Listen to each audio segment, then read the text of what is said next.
when we talk about MRR, basically,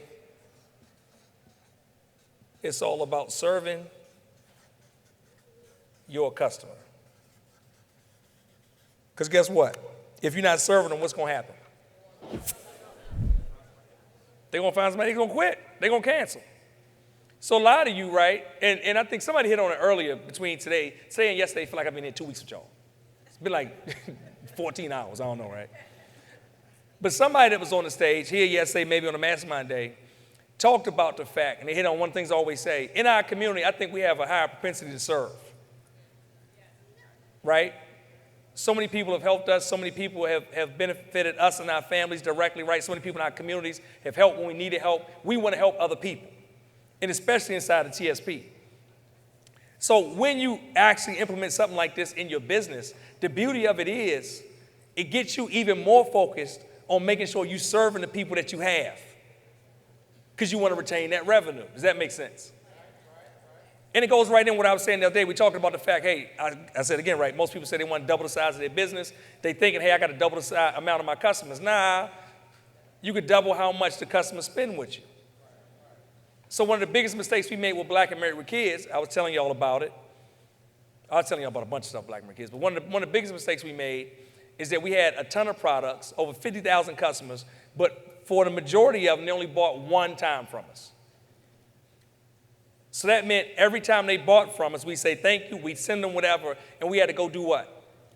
Find somebody else. How many of y'all know you can get burnt out always trying to find somebody else? Listen, I saw a high hand over there. I see you. So again, right, we talk about adding this component to your business. Now you're talking about something where I don't have to find somebody else. I just got to serve the people that I got at a higher level that makes them never want to leave. And here's something I want to challenge you with. When we talk about monthly recurring revenue, right? Because the money part of it is good, but here's something I want to challenge you about the way your mindset is and the way you think about the people that engage with your business.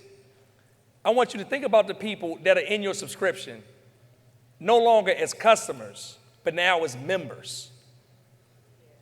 It's a difference. Think about them no longer as what? Customers, but now as what? Members. It's a difference. So I want to share with you something real quick, right? Let's talk about our profitable recurring revenue model. The profitable recurring revenue model, right? And there's some pieces in it. If I say, hey, Lamar, I want to launch a revenue model today that's profitable, that's recurring, what are some of the core components and things I need to be focused on? And it's at a high level, but I'm going to get you going so you have some direction to go in. Number one, right, I'm going to say I need a program team to actually administer it. Whenever we go into anything new that we're doing, the first thing we think about is who do we need on the team to actually make that happen? Because guess what? Most of you in this room are too busy to make new big things happen in your business. Not everybody, but a lot of y'all. Tanisha, who was all them people you had working for you the other day? I saw that live stream. They was in that driveway.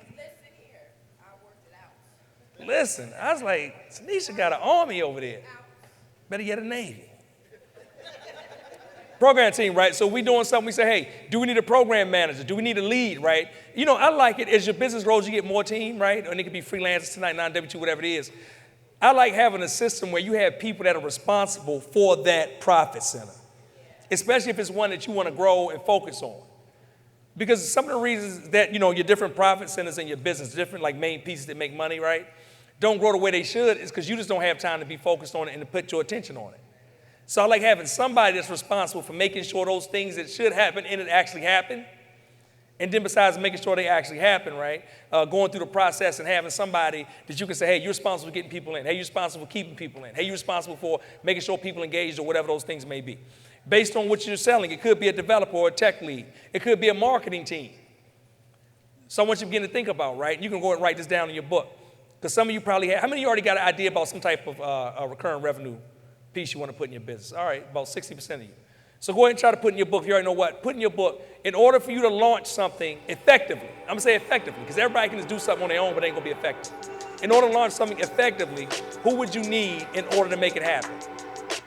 Thanks for listening to another episode of the Traffic, Sales, and Profit Show. Hey, do me a favor. If you enjoyed what you heard today, subscribe and follow us on this platform right now to make sure you do not miss a beat as we drop new episodes and additional content every single week.